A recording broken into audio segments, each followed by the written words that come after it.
especiales, amigos de los medios de comunicación, señoras y señores.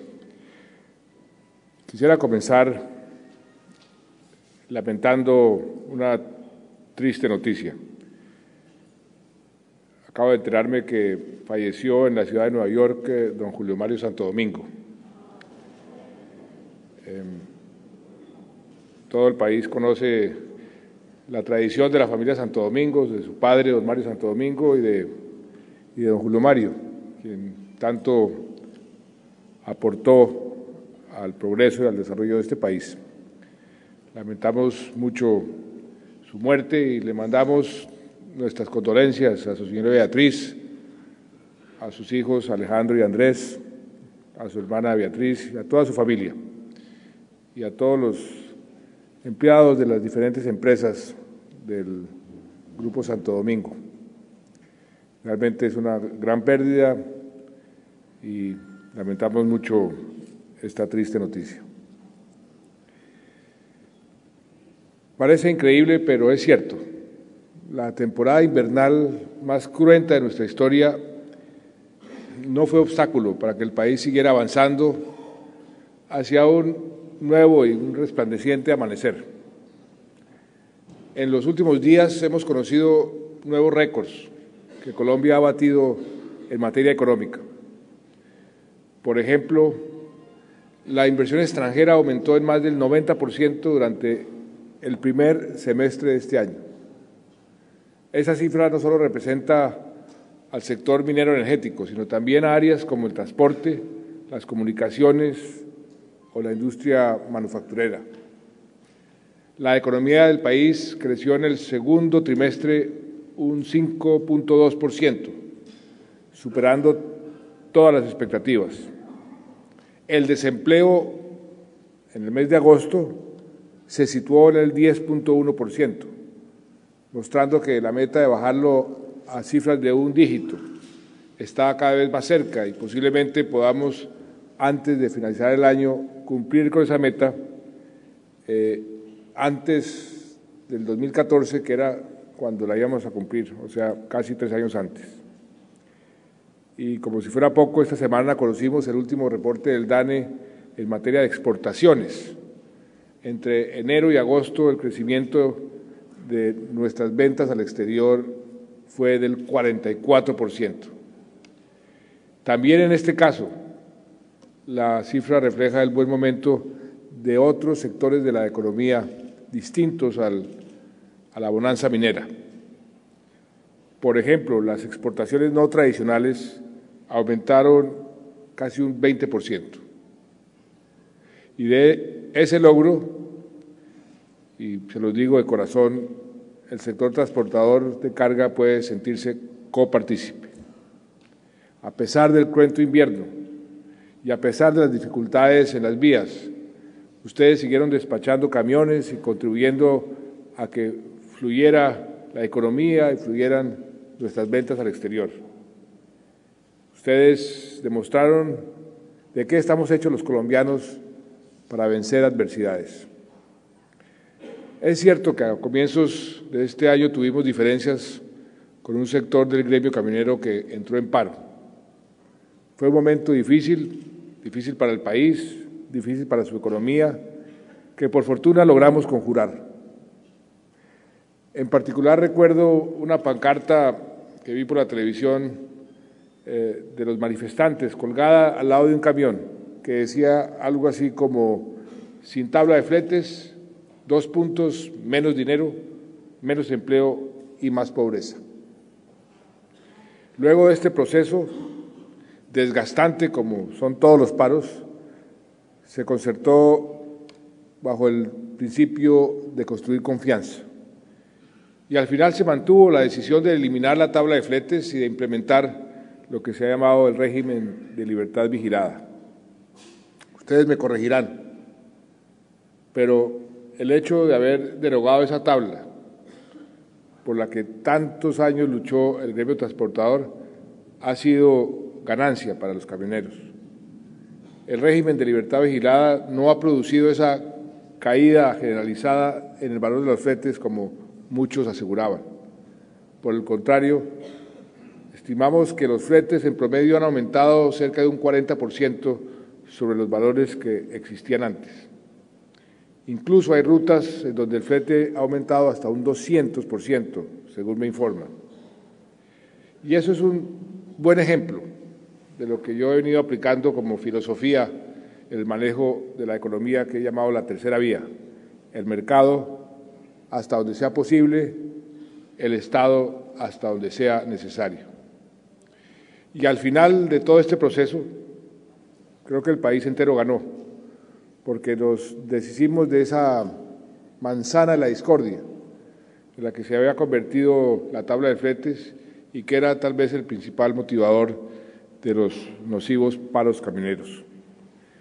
De otra parte, quedó demostrado que los paros no sirven tanto como las palabras.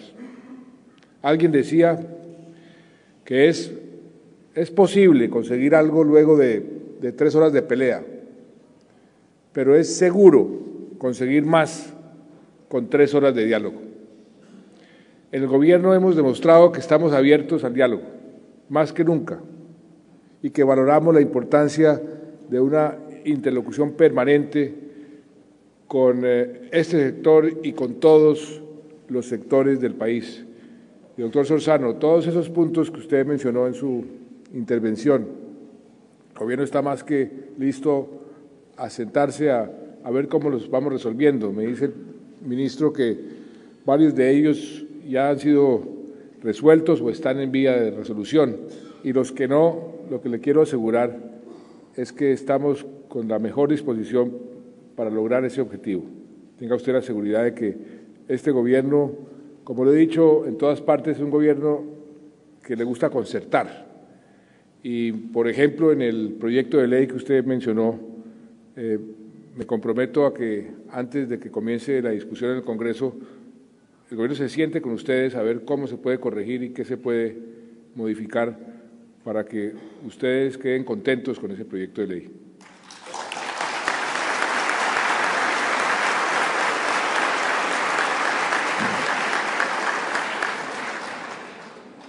Pero miren la paradoja.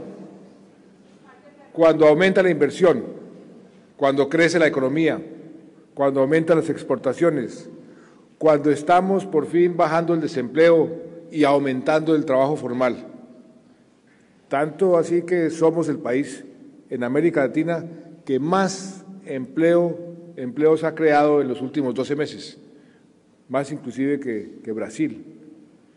Algunos sindicatos deciden hacer paro, justo cuando estamos haciendo los mayores esfuerzos de diálogo social y de concertación, tal vez de los últimos tiempos. La respuesta, en lugar de trabajar juntos para que el país se beneficie, los propios trabajadores y también pensando en los desempleados, la decisión es parar. Afortunadamente, el día de hoy, hubo un paro de los sindicatos del Estado, afortunadamente se realizó sin ninguna violencia y sin ningún resultado que lamentar.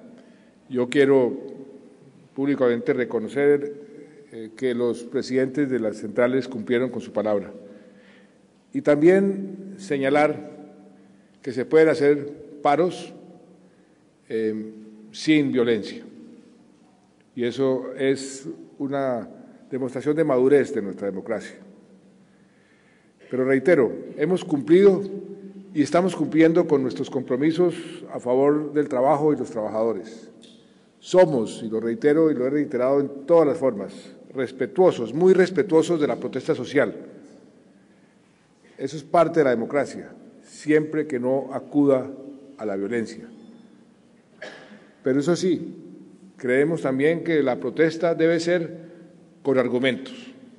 Y este paro de hoy y otros que se anuncian son, tristemente, paros sin argumentos.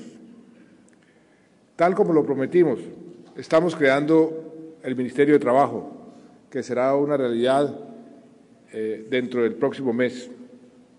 Sancionaremos la ley que convierte en delito las acciones, no sancionaremos, ya las sancionamos, que convierten en delito las acciones contra el derecho de asociación. Incrementamos, como habíamos prometido, en 100 el número de inspectores de trabajo para controlar, sobre todo, el tema de las cooperativas de trabajo asociado. Prohibimos la contratación de personal para desarrollar actividades misionales de las empresas a través de estas cooperativas. Hasta hemos estimulado la formación de sindicatos, al punto de que en los primeros 8 meses de este año se han creado más de 150 sindicatos nuevos. Creamos además las direcciones territoriales del Ministerio de Protección, un mecanismo de recepción de quejas sobre cualquier actividad antisindical. Y han disminuido las cifras de personas afiliadas a sindicatos víctimas de homicidios. En los primeros 9 meses del año han sido la mitad que en el mismo periodo del año pasado. También hemos renovado la presencia de la OIT en Colombia y hemos actualizado el acuerdo tripartito entre gobierno, empresarios y las organizaciones sindicales. Incluso la misma OIT nos excluyó el año pasado de la lista de países bajo observación especial, donde hemos estado durante tanto tiempo. Pero nada de esto lo vieron los protestantes. En medio de semejante panorama de acciones del gobierno a favor de los trabajadores, se han concentrado en exigir la expedición de un decreto sobre negociación colectiva de los trabajadores del Estado, una norma cuya concreción venimos discutiendo y lo que pasa es que jurídicamente nos han dicho que requiere de una ley, no se puede hacer por decreto. Por eso digo, este es un paro, como ustedes pueden ver, un paro sin argumentos. ¿Y qué decir del paro que han anunciado algunas organizaciones radicales de estudiantes y respaldado por FECODE, que por causa de la reforma a la educación superior que se presentó en el Congreso? Aquí sí que no hay argumentos, sino información tergiversada sobre el alcance y el contenido de esta reforma. Y lo peor es que engañan a estudiantes, engañan a docentes, engañan inclusive a los padres de familia, diciéndoles que la reforma tiene contenidos que no son ciertos. Y se los digo con toda claridad, la reforma a la educación superior no va a privatizar la educación, como se ha venido diciendo. La reforma a la educación superior no le va a convertir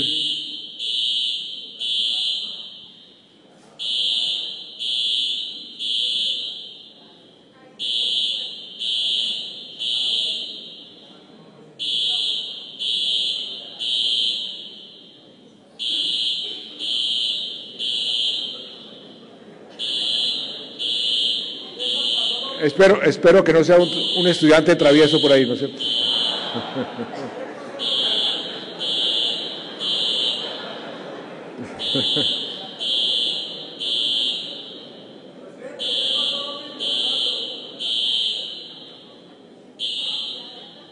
Muy bien. La reforma a la educación superior no la va a convertir en una mercancía, ni tiene que significar un incremento en las matrículas. Esa reforma no afecta para nada la autonomía de las instituciones educativas. Más bien, la pregunta es, ¿qué significa esa reforma para el país? Significa ni más ni menos que lo siguiente: vamos a aumentar los recursos para la educación superior, la pública, en más de 11 billones de pesos en los próximos 10 años. Vamos a dar créditos con 0 interés real para los estudiantes de bajos recursos que ingresen a las universidades o a los institutos técnicos y tecnológicos, y muchos de ellos van a ser becados total o parcialmente. Significa que daremos también un subsidio por primera vez para que los muchachos o muchachas de bajos ingresos puedan sostenerse durante los años de estudio, que de aquí de hoy o el 1 de enero al año 2014 vamos a crear 600.000 nuevos cupos para que más bachilleres puedan cursar su educación superior. Esa reforma significa que vamos a estimular una mejor calidad en la educación de las universidades, de los institutos tecnológicos, de sus programas. Significa que vamos a asignar recursos para que más profesores se capaciten mejor, que tengan acceso a maestrías, a doctorados, como sucede en muchos países del mundo. Esa reforma significa que vamos a invertir 2.8 billones de pesos para financiar proyectos en ciencia y en tecnología, en innovación. Entonces uno se pregunta, yo me pregunto, y me pongo en los zapatos de FECODE, de los maestros, o de los estudiantes, o de los padres de familia. ¿Dónde está el problema con la reforma? ¿Cuál es realmente la crítica valedera frente a esa reforma? ¿Por qué convocar a paros sin argumentos? Ojalá quienes están promoviendo esos paros tomen todo el tiempo para conocer la reforma, para entenderla, y verán claramente que este gobierno no tiene interés diferente a comprometerse más con una mejor educación, así como estamos comprometidos y lo estamos cumpliendo con mejorar las condiciones de los trabajadores. Y aquí en esto de lograr a través del diálogo mejores resultados que a través de las vías de hecho, el ministro de Minas me informó antes de entrar a este recinto desde el Meta que habían llegado ya a un acuerdo. Trabajadores, la empresa Pacific Rubiales y el gobierno. Un acuerdo que mañana se darán todos los detalles, pero ya ese foco de conflicto quedó superado afortunadamente, y van a resultar los trabajadores con mejores condiciones que aquellos trabajadores que estaban acudiendo a las vías de hecho. Pero no me extiendo más sobre esto y volvamos al tema que nos convoca, el del transporte, porque aquí también estamos honrando nuestros compromisos. Un ejemplo es que cumplimos con la promesa de crear el viceministerio dedicado exclusivamente al transporte, partiendo además de que el otro viceministerio se concentre en los asuntos de infraestructura. Ahora bien, este gobierno trabaja a favor de los intereses de todos los participantes de la cadena, y nuestra misión es conciliar esos intereses entre los diferentes agentes de la cadena. Y de lo que siempre van a poder tener plena certeza es que el gobierno no está cargado hacia ningún lado y que al final el concepto que va a prevalecer es como debe ser y como es nuestra obligación, de defender el interés general. Eso sí, comprendemos la especial relevancia del transporte de carga porque somos conscientes de que ustedes prestan un servicio público esencial para Colombia, esencial para la economía, y sobre todo ahora, como usted mencionaba, Jaime, que estamos a puertas de entrar, ni más ni menos que al mundo desarrollado con nuestro comercio, con los tratados de libre comercio. Yo espero que el próximo miércoles, más o menos a esta hora, podamos estar diciendo se aprobó en las 4 discusiones el Tratado de Libre Comercio con Estados Unidos, y eso va a cambiar en forma muy importante la perspectiva de la economía colombiana. Ya estamos con Canadá, ya estamos con Suiza, el año entrante estaremos con la Unión Europea y espero también muy pronto con Japón, con Corea, y espero también que ese tratado que hay que renegociar, y estamos insistiendo con Venezuela, lo podamos negociar relativamente pronto. La canciller estuvo con el canciller Maduro hace un par de días. Quedamos de ver en qué momento nos reunimos con el presidente Chávez para darle un empujón a esa negociación, que yo sé que es de gran importancia para ustedes y sobre todo para el país. Hoy quisiera destacar las bondades, muy brevemente, de 7 medidas que hemos empezado ya a implementar y que significan, creo yo, avances para que este sector sea, como ustedes se han propuesto, un sector de clase mundial. Y hable de 2 de ellas, el régimen de libertad vigilada y la creación del Viceministerio de Transporte. Una tercera medida es el sistema de información de costos eficientes, que hoy sirve de referencia para pactar cuánto cuesta el transporte de una determinada carga. El CICE, como ustedes saben, tiene en cuenta variables como el costo de los peajes, el CPM, lo que significa al final que ese aumento se traslada al generador de carga y no a la empresa o al camionero que lo transporta. Una cuarta medida es que el ajuste que estamos haciendo en el manifiesto electrónico de carga, con el que se monitorean las operaciones del mercado de manera más técnica y precisa. Este manifiesto ya venía operando, pero con limitaciones en su funcionalidad y en los estándares tecnológicos.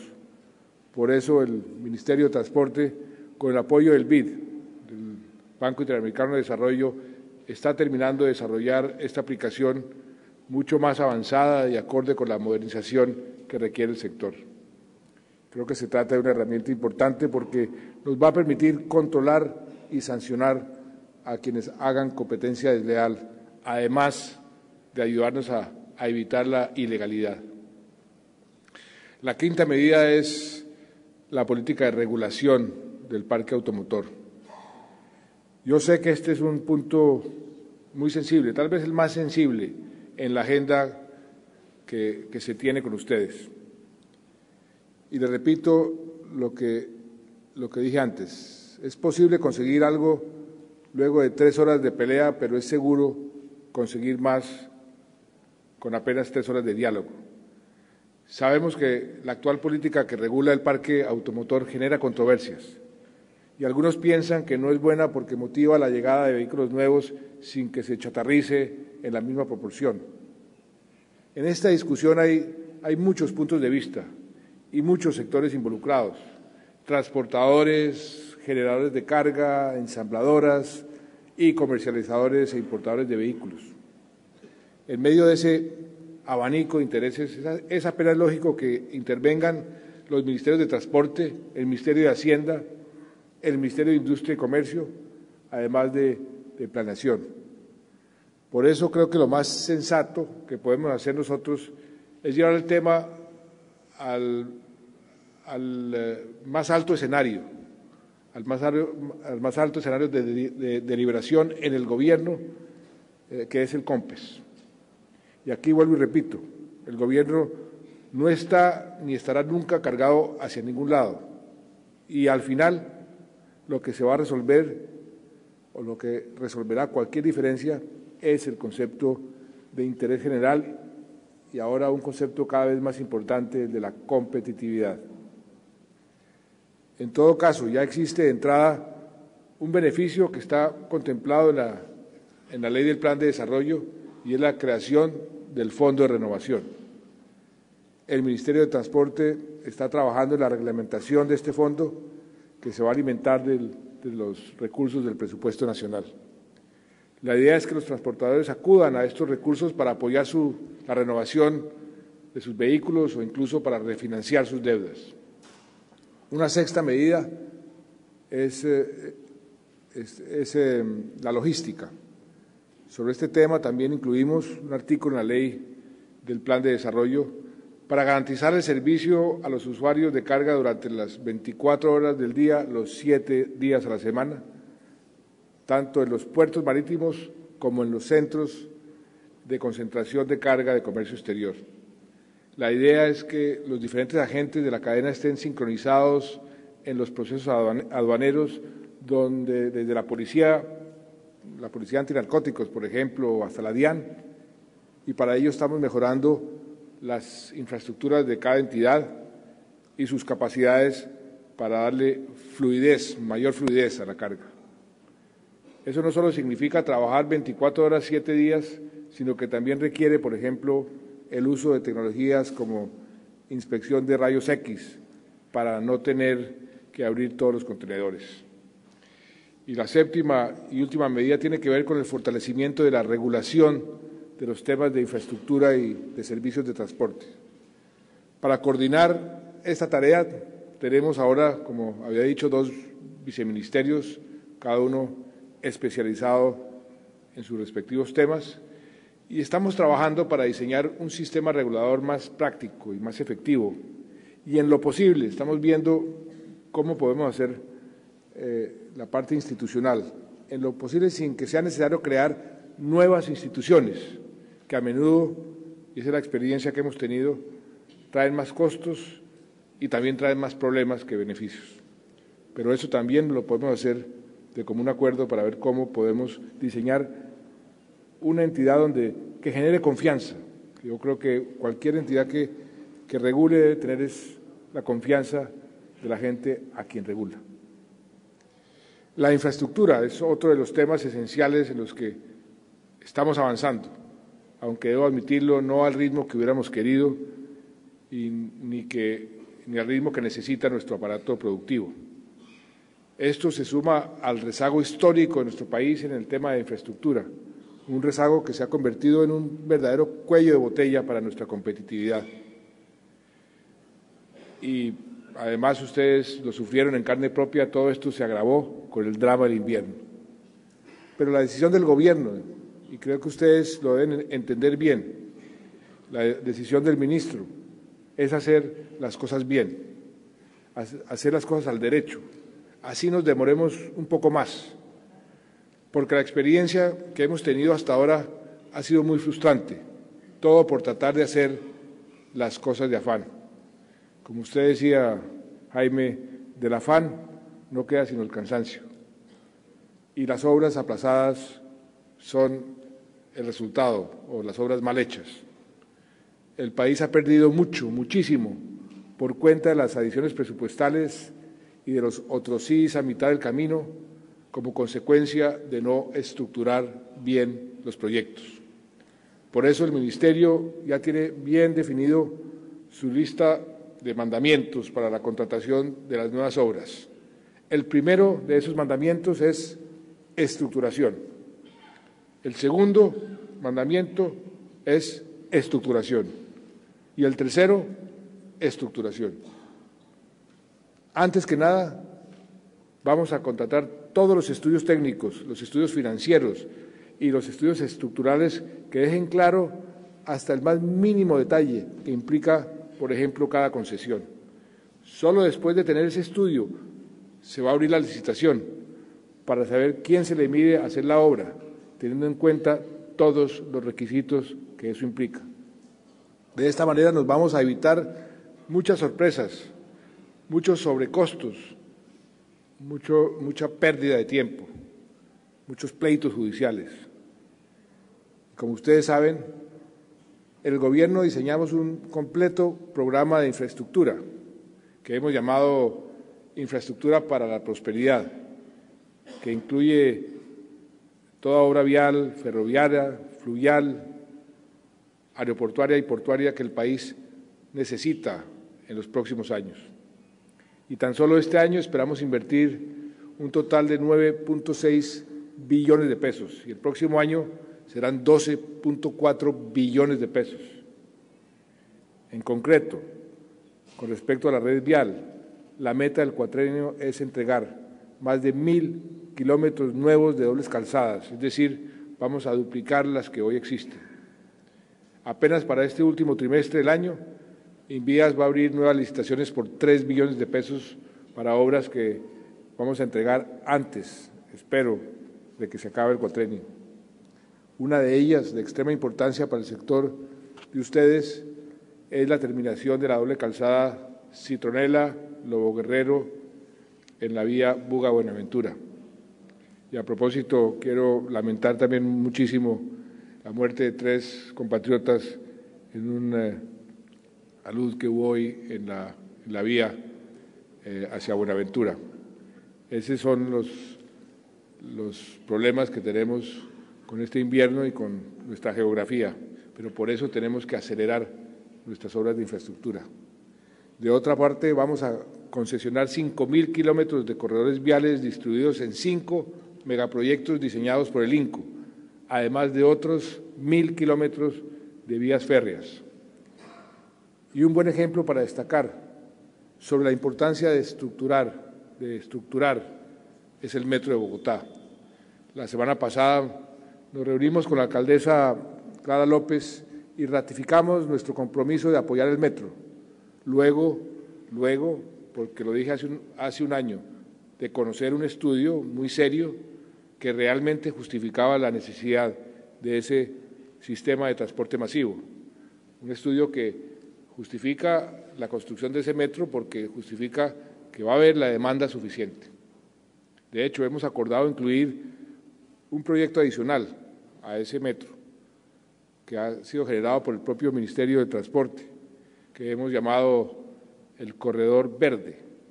Consiste en una obra por la carrera séptima, y aquí el viceministro ha tenido mucho que ver con eso, con 0 emisiones contaminantes y que contempla un sistema de buses eléctricos y espacios públicos como ciclorrutas, zonas verdes y plazoletas.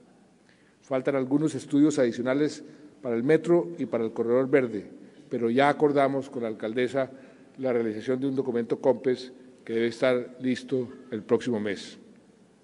Todos esos esfuerzos deben ir armonizados dentro del concepto de sistemas integrados de transporte.